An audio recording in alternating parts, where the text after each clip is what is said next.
سؤال في غاية الأهمية، هل قطرات العين والأذن والأنف تفطر والّا لأ؟ ده اللي هنتكلم عليه في حلقة النهارده.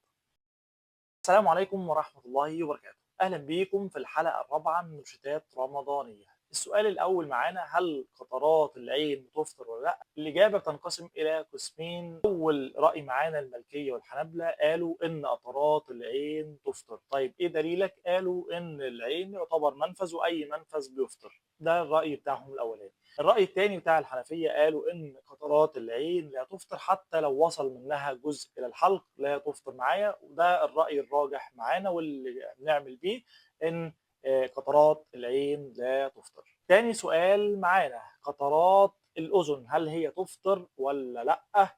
الإجابة أو الرأي الراجح فيها أن قطرات الأذن لا تفطر إلا إذا كان الشخص فيه مشكلة أو كان في حاجة في ودانه يعني بمعنى أصح، والقطرات دي بتوصل إلى الحلق معانا، ساعتها في الحالة دي برضه ممكن تفطر معانا. ثالث سؤال معانا، قطرات الأنف. قطرات الأنف الراجح فيها أنها تفطر، أنها يعتبر منفذ معانا، وكمان بيصل منها القطرات دي بتصل إلى الحلق وبتحس بطعمها في بقك وبتصل إلى الجوف اللي هي المعدة يعني، وبالتالي الرأي الراجح في قطرات الأنف أنها تفطر.